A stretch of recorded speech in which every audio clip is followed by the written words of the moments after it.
This is ये तेजल कटारिया और आज हम लोग डिस्कस करने वाले हैं how to write a theory paper पे। मोर ऑफ पॉइंट्स जितने भी होंगे, ऑलमोस्ट 30+ पॉइंट्स है, वो सारे रिलेटेड टू थ्योरी पेपर होंगे। बट हाँ, कुछ लॉ स्पेसिफिक पॉइंट भी होंगे कि आप लोगों का जो लॉ का पेपर है, maybe in a CA foundation, CA inter exam और maybe a CS exam और maybe any professional examination, आप लोगों ने लॉ का पेपर कैसे लिखना चाहिए। ठीक है, तो सबसे पहले अगर मैं शुरुआत करती हूँ, जैसे कि आपका जो लॉ का पेपर होगा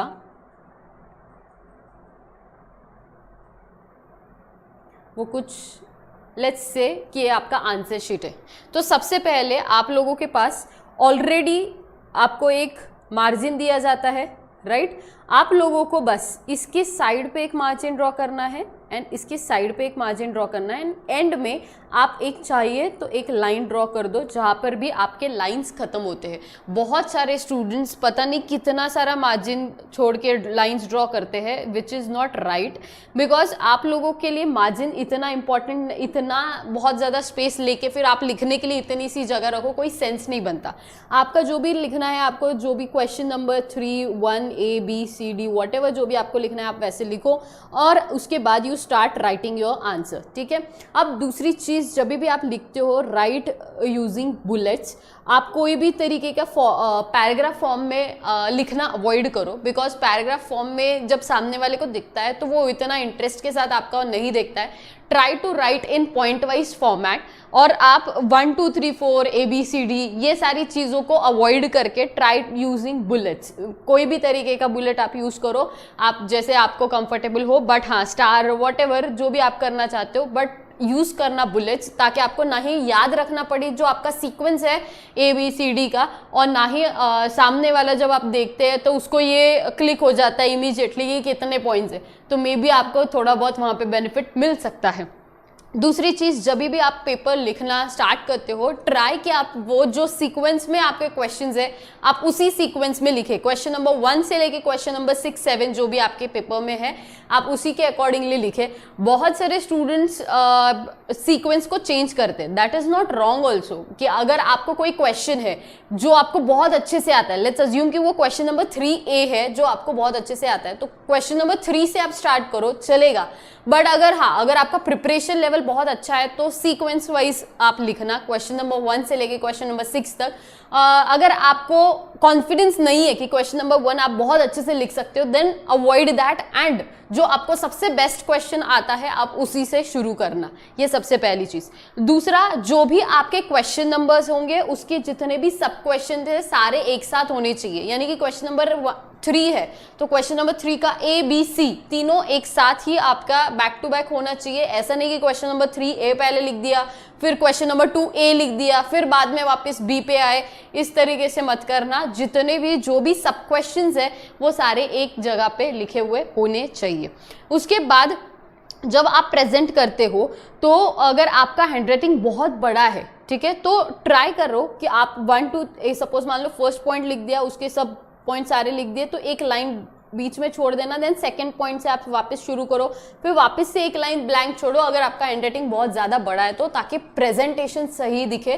क्योंकि बहुत बार प्रेजेंटेशन अगर आपका हैंडराइटिंग बहुत बड़ा है तो वो इतना कंजेस्टेड दिखता है कि सामने वाले को समझ में नहीं आता कि कहाँ पे पॉइंट शुरू हुआ है और कहाँ पे ख़त्म हुआ है, तो ये नहीं होना चाहिए। अगर छोटा हैंडराइटिंग है then you may write in a sequence without leaving 1 line blank, but अगर हैंडराइटिंग बड़ा है तो आपने ये करना चाहिए ताकि प्रेजेंटेशन बहुत सही तरीके से हो। प्रेजेंटेशन बहुत मैटर करता है क्योंकि आप जितना अच्छे से प्रेजेंट करोगे उतना ही मार्क्स आपको मिलते हैं। अगर आपने ज़्यादा मेहनत करवाई जो पेपर चेक करने वाला है उससे, तो फिर आप समझ लेना आपके मार्क्स कटेंगे।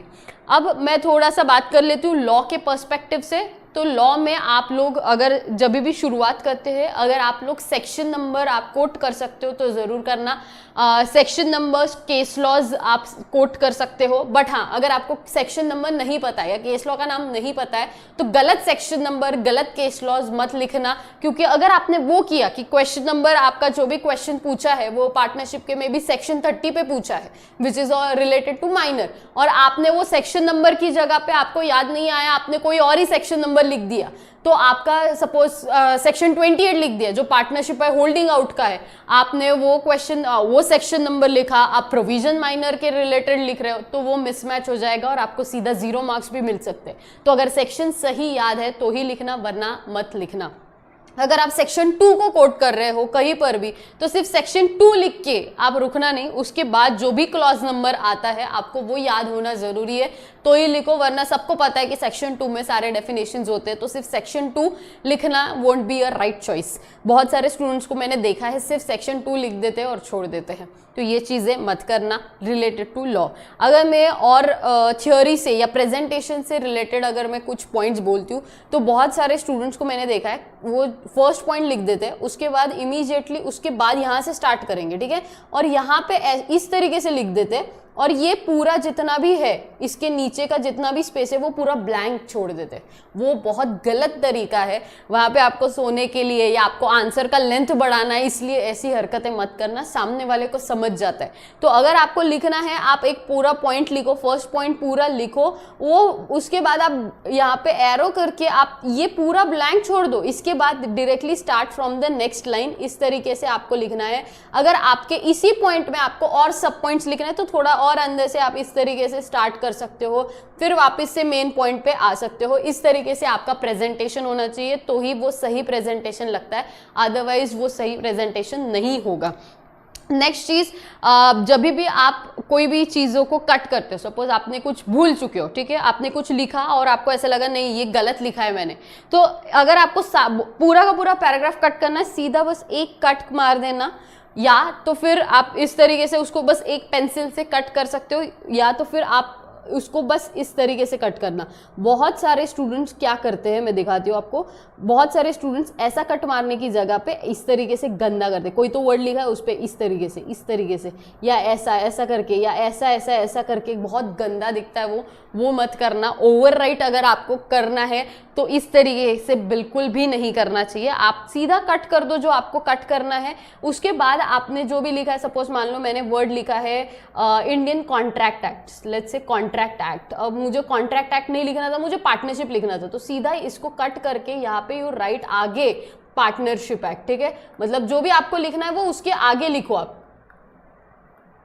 जो भी आपको लिखना है वो उसके आप आगे लिखना। अरे आए क्यों नहीं आ रहा, जो भी आपको लिखना है वो आप उसके आगे लिख देना, आप उसके बीच में इस तरीके से कट करके फिर उसके ऊपर ऐसा एरो दे दिया और फिर लिखा, ऐसी हरकतें मत करो, वो बहुत खराब इंप्रेशन जाता है और प्रेजेंटेशन भी बहुत खराब दिखता है। और इस तरीके से तो गंदे तरीके से तो रब बिल्कुल भी नहीं करना है, ऐसा ऐसा करके सिर्फ एक कट करो सीधे से लाइन के हिसाब से, तो सही वो प्रेजेंटेशन होगा।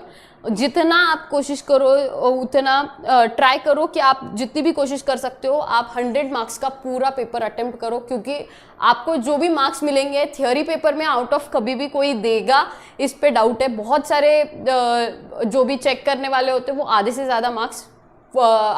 ज़्यादा टाइम्स तो फुल मार्क्स कभी नहीं देगा, तो आपको जितने भी मार्क्स है उसमें से हाफ मार्क 1 मार्क में भी कट करके ही मिलने वाला है, तो कोशिश करो कि आप पूरे 100 मार्क्स का पेपर सॉल्व करो। दूसरी चीज़, आपको आप जो भी पेपर लिखते हो तो आपको एक ही पेन से पूरा पेपर लिखना है। बहुत सारे स्टूडेंट पहले ब्लू से लिखते हैं, फिर ब्लैक से लिखते हैं, बीच में जेल पेन, बीच में बॉल पेन, ये मत करना, आपको कंपलसरी ब्लैक बॉल पेन ही यूज़ करना है। आप स्टार्ट से लेके एंड तक आप उसी पेपर से लिखोगे, specifically for CA foundation, CA inter exam, या जो लॉ के जो मैं बात कर रही हूँ आपसे, तो अगर आपको लिखना है तो आप लोगों ने कंपलसरी ब्लैक बॉल पेन से ही लिखने हैं सारे पेपर्स, और स्टार्ट से लेके एंड तक एक ही कंपनी का पेन जो भी आपको ओके है आप लो, और उसी के साथ आप वही पेपर से आप पूरा का पूरा लिखने की कोशिश करना। Next and the most important point, right according two marks, ठीक है। अगर आपके पास 4 मार्क्स का क्वेश्चन आता है तो आपने अप्रोक्सीमेटली 1 पेज एंड उसके बाद थोड़ा सा और इतना, और या तो हाफ पेज, इतना अगर आप लिखते हो मोर देन सफिशियंट है। ये भी बहुत बोल दिया मैंने, बट मोर देन सफिशियंट है। 1.5 पेज बहुत हो गया आपका 4 मार्क्स के लिए। 6 मार्क्स के लिए आप 2 पेजेस तक पहुंच जाते हो तो भी ठीक है, बहुत हो गया ये भी मैं जो बोल रही हूँ। अगर आप ये समझ के चलो कि अगर आपका 4 मार्क्स का क्वेश्चन है, you need to write 8 point, 6 marks का है तो you need to write 12 points. इस तरीके से आप आपका पॉइंट वाइज मैनर में आप लिख सकते हो। अगर 4 मार्क्स का क्वेश्चन आता है तो be precise with what they have asked for. आप आपके मन को जो उस कॉन्सेप्ट से रिलेटेड चीजें हैं, जितना भी आपको सब पता है, सब कुछ लिखने की जरूरत नहीं है। ये 12th स्टैंडर्ड नहीं है। फिर बच्चा बोलता है कि मुझे मार्क्स नहीं मिला, ये मुझे मार्क्स नहीं मिले, ये चीज तब होती है जब आप अननेसेसरी जो नहीं पूछा है वो भी लिख देते हो। आपको वो नहीं लिखना है, जो पूछा है उतना ही लिखो।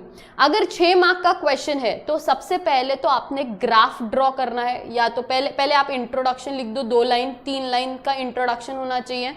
उसके बाद आप एक ग्राफ या चार्ट वाइज फॉर्मेट में आप क्या करो, एक चार्ट वाइज लिखो। मतलब अगर उसमें आपके पास बहुत सारे पॉइंट्स है, ठीक है, जैसे कि आप कौन से सिचुएशंस है जहाँ पे आप गुड टाइटल ट्रांसफर कर सकते हो बायर को, या इवन आफ्टर सेलर का टाइटल डिफेक्टिव है, उसके कुछ एक्सेप्शंस, या ऐसे अगर आपके पास बहुत सारे पॉइंट्स है जिसके माइनर से रिलेटेड पॉइंट्स आपके पास बहुत सारे, तो आप या तो कुछ ऐसे पॉइंट्स है जिसको आपके पास हेडिंग है और उसके बाद आपको उसमें और एक्सप्लेनेशन लिखना है। तो इस तरीके से आप सारे सब पॉइंट्स का एक चार्ट ड्रॉ करो। पहले इंट्रोडक्शन 2-3 लाइन में, फिर एक चार्ट ड्रॉ करना जिसमें आप सारे पॉइंट्स लिखो। एंड अगर 6 मार्क्स का है तो उसमें से कोई भी 6 पॉइंट को चूज करो। आप यू स्टार्ट राइटिंग फर्स्ट, उसके बारे में लिखना, 2 लाइन में एक्सप्लेनेशन लिख देना, 2 पॉइंट्स का एक्सप्लेनेशन आएगा। देन राइट सेकंड पॉइंट, उसके बाद उसमें 2 लाइन का एक्सप्लेनेशन। इस तरीके से आपका प्रेजेंटेशन होना जरूरी है। जो भी आपको स्ट्रेट फॉरवर्ड क्वेश्चन आता है 6 मार्क्स का, 4 मार्क्स होगा तो आपको ग्राफ या इंट्रोडक्शन लिखने की जरूरत नहीं है। Be precise with your answer. हाँ, अगर आपको नहीं आता है कि क्या लिखे क्या नहीं लिखे तो ठीक है, but otherwise you won't get marks अगर आप इस तरीके से चीज़ें करते हो। सेक्शन नंबर तो मैंने बता दिया, कोट सही करना, सारे सीक्वेंस वाइज लिखना, सारी चीज़ें एक ही जगह पे लिखना। इसके बाद ये तो मैंने सारी जो स्ट्रेट फॉरवर्ड क्वेश्चंस है उसके बारे में बताया। अगर आपको केस लॉ बेस्ड क्वेश्चंस आते हैं, जो लॉ स्पेसिफिक अगर मैं बात करती हूँ, तो केस लॉ बेस्ड क्वेश्चंस आते हैं तो सबसे पहले आपने लिखना है एक्ट, ठीक है, जहाँ पे आप लोग सेक्शन नंबर लिखो, जो भी आपका एक्ट का नाम है वो लिखो, सेक्शन नंबर, केस लॉ का रेफरेंस अगर आपको आता है तो आप वो भी लिख सकते हो, तो आप स्टार्टिंग में पहले वो लिखो। फिर उसके बाद सेकंड आप लिखो प्रोविजन, ठीक है, पहला सेक्शन, दूसरा आएगा आपका प्रोविजन में मेन सेक्शन जो पूछा है जिसपे आपका पूरा क्वेश्चन का आंसर लिखना है वो आएगा। उसके बाद आप फैक्ट ऑफ द केस लिख दो। अगर आपको चाहिए तो आप एक्ट, जो भी आपका एक्ट है, जो भी सेक्शन नंबर है वो और प्रोविजन एक साथ क्लब करते हो तो भी कोई प्रॉब्लम नहीं है, आप वैसा भी कर सकते हो। फैक्ट ऑफ द केस में मोर ऑफ जो आपके क्वेश्चन में दिया है वही आपको सिंप्लीफाइड वे में लिखना होता है। तो फैक्ट ऑफ द केस आप very easily you can write, क्योंकि वो क्वेश्चन में ही दिया है, आपको बस इजी इंग्लिश में लिखना है। देन यू राइट एक्सप्लेनेशन में क्या आएगा, एक्सप्लेनेशन में जो प्रोविजन है एंड जो आपका फैक्ट्स ऑफ द केस है वो आपको दिखाना है। मतलब आपका जो भी केस है, फैक्ट जो है, उसमें आपने आपके प्रोविजन को कैसे अप्लाई किया है वो आप लिखो एक्सप्लेनेशन में। एंड देन एंड में आप लिखो conclusion should be max to max in 2 to 3 lines, उससे ज्यादा नहीं होना चाहिए। पैराग्राफ मत लिखना प्रोविजन की तरह। Conclusion may be 2 or 3 lines में। कंक्लूजन लिखते टाइम पे भी ये ध्यान रखो कि सामने वाले ने क्वेश्चन क्या पूछा है। अगर उन्होंने ये लिखा कि whether the ABC is liable for any damages और not under Indian Contract Act, तो फिर आप उसी को करस्पॉन्डिंग लिखो कि that yes ABC will be liable. इस तरीके से कंक्लूजन होना चाहिए। कंक्लूजन का जो लैंग्वेज है वो एग्जैक्टली करस्पॉन्डिंग होना चाहिए जैसे आपका क्वेश्चन है। कुछ भी आप कंक्लूजन में लिखोगे तो वो नहीं चलेगा। 2 to 3 lines max to max. और ये ध्यान रखो कि सिर्फ कंक्लूजन सही है और प्रोविजन गलत है तो आपको मार्क्स नहीं मिलेंगे। हार्डली हाफ मार्क 1 मार्क अगर कोई होगा अच्छे से देने वाला तो मिलेगा, अदरवाइज वो मार्क्स वहाँ पे नहीं मिलेंगे। Only right conclusion is not important, right provision is equally important. जो प्रोविजन है उसको आपके अप्रॉक्सीमेटली 2 मार्क्स होते हैं, facts and explanation approx 1 mark का एंड कंक्लूजन 1 मार्क। इस तरीके से 4 मार्क का अगर क्वेश्चन है केस लॉ बेस्ड तो मार्क्स डिवाइड होते हैं। ये ध्यान रखो कि प्रोविजन लिख रहे हो और नीचे फैक्ट्स ऑफ द केस या एक्सप्लेनेशन लिख रहे हो तो फैक्ट्स एंड एक्सप्लेनेशन बहुत लंबा लंबा लिख दिया लेंथ भराने के लिए, और फिर प्रोविजन आपने इतना सा ही लिखा है, वो मत करना। प्रोविजन भी उतना ही होना चाहिए, facts of the case and explanation. सिर्फ लेंथ के लिए आप एक्स्ट्रा की चीज़ें और या एक ही चीज़ को एक्टिव वॉइस पैसिव वॉइस कर करके चीज़ें लिखना जो है वो बहुत ज़्यादा गलत इंप्रेशन क्रिएट करता है। ये सारी चीज़ें होगी जब आपके पास केस लॉ बेस्ड क्वेश्चन है, may be 4 marks, may be 6 marks, may be 5 marks, आपको इस तरीके से क्वेश्चंस आएंगे। जब भी आप क्वेश्चन लिख रहे हो, start new question on a new page always. जो भी आप क्वेश्चन नंबर 1 है आपका, क्वेश्चन नंबर 1A आपने लिख दिया यहाँ पे, question number 1B has to be on a new page compulsory. नए पेज पे नए क्वेश्चन होने चाहिए। लेट्स अज्यूम कि अगर आपके पास ऐसा क्वेश्चन आता है कि state whether the following contracts are valid, are void और वॉइडेबल कॉन्ट्रैक्ट्स, ऐसा आपको सपोज मान लो लिखना है। तो उसमें 1 2 3 4 है, तो क्वेश्चन नंबर 1A 1 2 3 4 एक ही जगह पे आप लिख देना। फिर उसके बाद आप लोग क्वेश्चन नंबर 1B पे जा सकते हो। क्वेश्चन नंबर 1A जैसे कि ट्रू और फॉल्स हो गए, या वॉइड है वॉइडेबल है वो बताओ, या करेक्ट इनकरेक्ट है वो बताओ। अगर आपको ऐसा पूछते तो सिर्फ ये मत लिख के आना कि करेक्ट है इनकरेक्ट है, उसके लिए मार्क्स नहीं मिलेंगे। यहाँ पे आपको मार्क्स तभी मिलेंगे जब आप उसका एक्सप्लेनेशन भी लिखते हो इन 1 or 2 लाइन्स। तो along with that you need to write explanation also, otherwise you won't get full marks for that question. तो इस तरीके से आपको पूरा पेपर लिखना है। अगर आपको लिमिट्स या नंबर ऑफ मंथ्स या डेज का जो भी पेनल्टी है, जो भी अमाउंट्स है, अगर या जैसे 15 डेज में आपको ये करना है, 30 डेज में आपको ये करना है, ये dates, numbers, sections, case laws, ये सारी चीज़ों से आपको ज़्यादा अच्छा स्कोर मिल सकता है। आपको मार्क्स सामने वाला देता है क्योंकि उसको पता है कि इसको अगर सेक्शन नंबर आता है, इसको प्रोविजन तो इसने सही लिखा हुआ होना चाहिए। और अगर आप जब भी पेपर लिखोगे लॉ का, तो ऐसा सामने वाला एक्सपेक्ट नहीं करता है जैसे किताब में लिखा है सेम वैसा का वैसा आप रेप्लिका एकदम रिफ्लेक्ट करके एकदम सेम टू सेम लिखो। आप इजी इंग्लिश में, बस लीगल इंग्लिश में, एंड कुछ कीवर्ड्स जो आपके मेन जो है सारे जो टेक्स्ट बुक में है वो सारे अगर आप लिखते हो तो भी मोर देन सफिशिएंट होता है। ऐसा नहीं है कि आपको एग्जैक्ट सेम लैंग्वेज वहाँ से कॉमा फुल स्टॉप सब सेम कॉपी होना चाहिए आपका, वैसा नहीं है। तो रट्टा मार के आप उसमें एनर्जी वेस्ट नहीं करना, क्योंकि वो एक्सपेक्ट सामने वाला नहीं करता है। और जितनी भी चीज़ें आप जब भी अभी जैसे फॉर एग्जांपल मैंने जानबूझ के यहाँ पे शॉर्ट फॉर्म्स लिखे थे, एग्जाम में शॉर्ट फॉर्म्स लिखना अलाउड नहीं है। मैं शॉर्ट फॉर्म लिख सकती हूँ क्योंकि मैं सीए हूँ, अब मुझे एग्जाम देना है नहीं, आप लोगों को अलाउड नहीं है, आप लोग शॉर्ट फॉर्म्स नहीं लिखोगे। हर जगह पे इंडियन कॉन्ट्रैक्ट एक्ट है तो पूरा लिखो इंडियन कॉन्ट्रैक्ट एक्ट, ऐसा ICA 1872 नहीं, या सोगा सेल ऑफ गुड्स एक्ट का सोगा लिख दिया, नहीं चलेगा, पूरा लिखो। अदरवाइज मतलब शॉर्ट फॉर्म्स लिखना इज नॉट कि आपने गलत लिखा है, बट वो मार्क्स आपको वहाँ पे आपका कट करने के चांसेस होते हैं।